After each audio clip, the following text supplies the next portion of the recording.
Mother-in-law, please don't take money from my wallet. My mother-in-law, who couldn't resist stealing, was trying to take money from my wallet again. When I told her to stop, she got angry. Who do you think you are? You're just a daughter-in-law. Then she kicked me out of the house. She didn't realize she was making a big mistake. My name is Alina, and I'm 27 years old. I met Mike through a friend's introduction, and today we happily got married. When I was young, I lost my dad, and my mom raised me by herself. I respect and love her very much. However, when I first met my future mother-in-law, she said, "You look unlucky. That's why you lost your husband early." My mom and I were shocked by her rude comment about my late father. Both my father-in-law and Mike scolded her, but she defended herself, saying she was just being honest. My mom was worried about my marriage, but since my father-in-law and Mike were supportive, she eventually agreed to it. During the wedding, I was worried about what my mother-in-law might do. Thankfully, everything went smoothly. Just when I was starting to relax, there was a knock on the door of the dressing room. "Alina, it's your mom and Robert. Can we come in?" "Yes, please come in." It was my mom and her boyfriend Robert. They both shared their heartfelt congratulations and sat down. "That was a wonderful ceremony. Congratulations, Alina. You looked absolutely stunning." Robert was so moved that he cried the whole time. Well, seeing Robert's tear-streaked face, both my mom and I burst into laughter. In that cheerful atmosphere, Mike knocked and entered. "Alina, great job today." "Mom, Robert, thank you for being here." "Good job, Mike. Where are your parents?" "My mom got tired and wanted to leave early, so I let her go." "I'm sorry." "It's fine. More importantly, keep your promise to me, okay?" "Of course." The agreement between my mom and Mike was that if my mother-in-law did anything to me while we were living together, Mike would always support and defend me. Because of my mother-in-law's insistence, I had to live with her after getting married. Initially, the plan was for Mike and me to live together, just the two of us.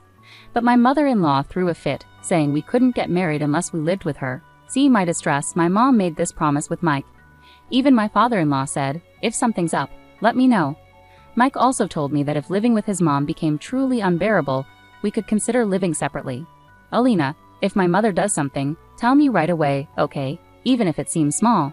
"All right, I understand. Thanks. And I'm still working, so I'm not home that much. I think it'll be okay." "You're being naive, Alina. Well, this is something you'll only understand once you experience it. Take care of my daughter, Mike." "Yes, ma'am." I soon learned that my mom was right. After returning from our honeymoon and living in Mike's family home, I immediately saw my mother-in-law's true colors.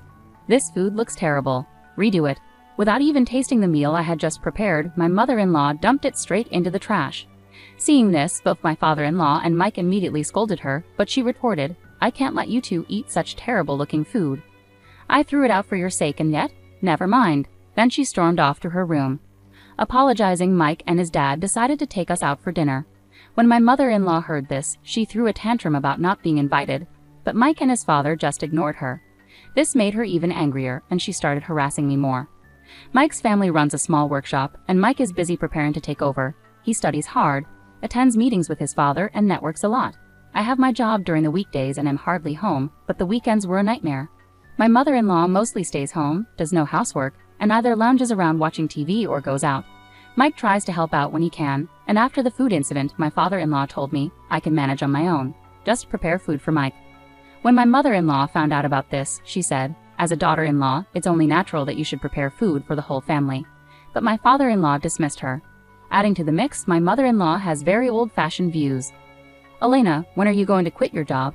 When are you having kids? A woman can achieve anything with ability and charm, Don't you understand? Oh, maybe you lack those, so you're still working." From her comments, it's clear my mother-in-law doesn't work and is a housewife. But according to Mike, she struggles with household chores. She's technically listed as an employee at my father-in-law's company, but she doesn't actively work. Instead, she receives a salary as pocket money from my father-in-law. However, whenever she likes something, she buys it right away, so my father-in-law handles the finances. Mike never lends her money, so when she's short on cash, she asks me, "Alina, can you lend me some money?" "I'm sorry, but Mike told me not to lend you any money." After enduring her mistreatment, I couldn't understand why she expected me to lend her money willingly. Even after I refused, she persisted. "I'll make sure Mike and your dad don't find out, okay?" "I can't, sorry." "Please, Alina." "I'm sorry." My mother-in-law tried to smile and pleaded with me, but when I continued to refuse, she erupted in her usual temper tantrum. "Why are you being so difficult? You're really stingy for not helping me, even though I'm asking nicely. I can't believe it. That's why I treat you badly." Does she even realize she's the one being mean? It's surprising that someone as kind-hearted as Mike could have a mother with such a personality. Just when I was mentally trying to escape from her drama, she stormed off somewhere, clearly irritated. When Mike came home and I told him about his mother pestering me for money, both he and my father-in-law scolded her. Instead of feeling sorry, my MIL glared at me and accused, "You tattled." She then sneakily tried to rummage through my purse and take cash from my wallet. While I was out of the room, we made eye contact as I walked back in. "MIL, don't you dare take money from my wallet. I can't believe this." I warned her, but she snapped back at me. "Who do you think you are? You're just a daughter-in-law. It's like stealing from someone else's wallet. How dare you speak up to me? Unbelievable. If you're going to be like this, just leave this house." I had reached my limit with my selfish NIL. Honestly, getting away from her unreasonable behavior would be a relief. I told her, "Fine," and started packing my things. She watched me with a smug grin, seemingly satisfied. "Thanks for everything." It had only been 3 months since I moved in with my in-laws, but I vowed never to live with my NIL again and went back home in anger. I was so upset that I forgot to tell Mike. However, when he returned home, he found out from his father about what had happened with his mother. "Where's Alina? Hey, where did Alina go?" When Mike and his father returned home from work and noticed I was gone, they asked my MIL about it. She proudly said, "Oh, I just kicked that useless daughter-in-law out." She laughed loudly, but both Mike and his father looked worried and uneasy. Seeing their serious reaction, she continued obliviously. "This is what I've been saying. I warn you not to marry a woman from a single-parent family. She's always disobedient and challenges me." All she had to do was agree with whatever I said. "What have you done?" My father-in-law shouted, more agitated than I had ever seen him. My NIL looked shocked, clearly not expecting such a reaction. Father-in-law collapsed to his knees, looking devastated, muttering, "It's over, my life is over." "What's wrong?" My MIL seemed bewildered, struggling to grasp what was happening. "You've done something unthinkable. Why did you kick her out?" Father-in-law's voice trembled with emotion. "Elena is the stepdaughter of the CEO of the company we do business with." "What?" It finally dawned on my MIL what she had done. Her face went pale for a moment, but she quickly composed herself, insisting she hadn't done anything wrong. "Mike, call Alina right now." I did. "She's at Robert's place now. This is serious. Let's go immediately."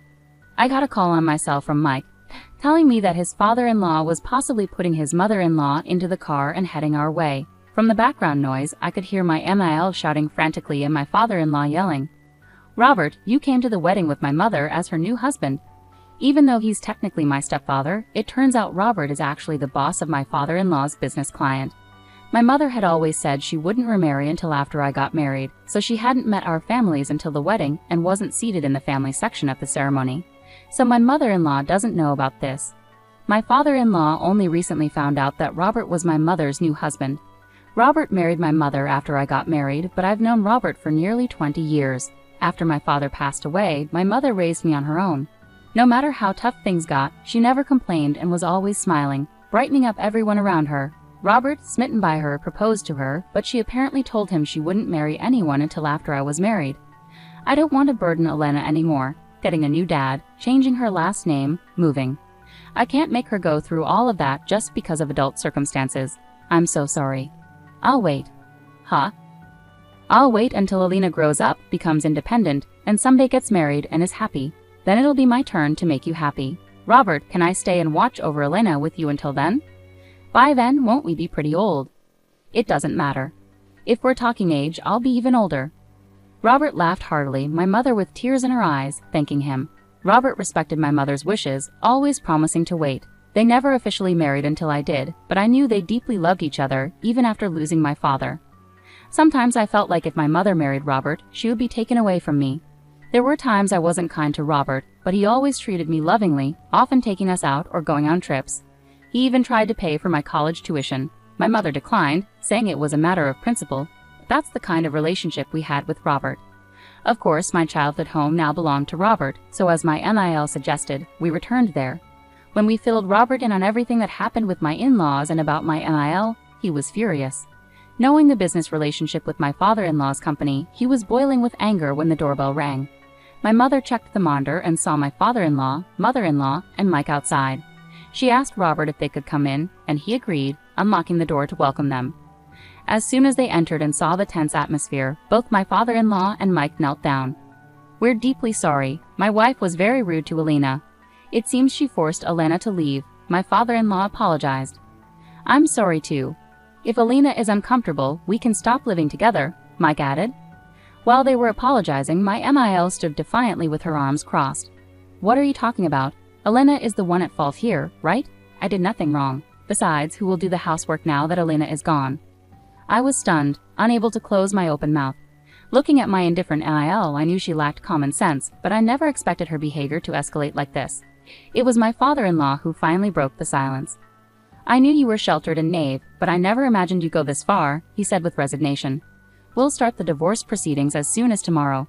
I'm utterly disappointed in you. What are you talking about? Why should I be the one to get a divorce? If anyone should, it should be Elena and Mike, since she left on her own.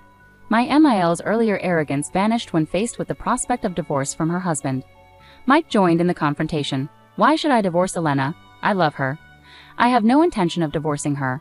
We only agreed to live with you because you begged us, crying, and yet you treat Elena like a maid. Stop talking nonsense. My father-in-law nodded in agreement and said, a mix of exasperation and anger evident in his voice, your father asked me to take care of you, so I became your husband and took care of you. But no matter how many times I warn you, you never listen and you never show any remorse. At this age, you're beyond my control. My mother-in-law clung to my father-in-law, who appeared distant, perhaps reflecting on the challenges he had faced until now. What about the company? It belonged to my father. Your father passed the company to me when he passed away. Even if I retire, Mike is here. You've only been a figurehead at the company and haven't done any real work. Do you think you can suddenly take over? I won't let the employees end up on the streets because of you. My MIL appeared to be searching for a way out as she faced criticism from her husband and Mike. Just to clarify, my MIL is a true daddy's girl, raised in luxury. She's never held a job, always living as a pampered princess.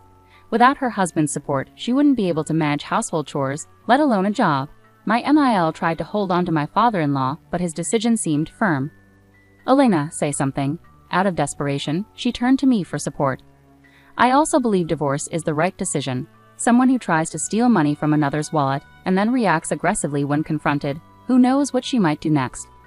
What are you talking about? To those who might not know the real reason I left, I explained that it was because my MIL had attempted to steal money. Their faces turned pale. I can't believe this. This is unbelievable. Stop exaggerating. I was just borrowing a little, MIL retorted unapologetically. Both my mother and Robert countered firmly. In most places that's called theft, which is a serious crime. I thought you were unreasonable, but I cannot allow my daughter to return to a place where someone like you lives. I agree. Elena may not be my biological daughter, but she is precious to me. How can I send back such a beloved daughter to someone who mistreats her? Robert added. I have no response to that. We are truly sorry. Throughout this conversation, both my father-in-law and Mike have been apologizing repeatedly, but MIL hasn't apologized once. You're the reason for all this, aren't you? How can you behave like this? Despite their apologies, MIL showed no remorse. Well, that's because, look, I've encountered a few people like you in my time, so I can pretty much guess. If I were you, I'd consider a divorce. Don't make decisions for me. You're the one being unreasonable here. Enough is enough. I'm telling you I will go to court if necessary, but I'm divorcing you. That's final. No, please. My father-in-law had indeed prepared divorce papers with his part filled out. He was ready to take legal action if MIL resisted. Finally grasping the seriousness of the situation, MIL reluctantly signed the divorce papers and relinquished half of the assets. My father-in-law seemed strangely relieved. Mike kept his promise to my mom and severed ties with MIL. Even my father-in-law distanced himself from her. After the divorce, MIL couldn't curb her shopping habits and quickly spent through her share of the assets. Despite trying to reach out to them multiple times, both were steadfast in blocking her out completely. Recently, I happened to see someone who resembled MIL. She had aged considerably, losing her once proud and arrogant demeanor, looking frail and fragile. Her whole presence had changed. Due to her behavior, she had always been kept at a distance. Now, after everything that happened, negative rumors about her were spreading like wildfire. It seemed no one was willing to help her anymore. It's said that she's finally feeling remorse for her actions. As they say, actions have consequences.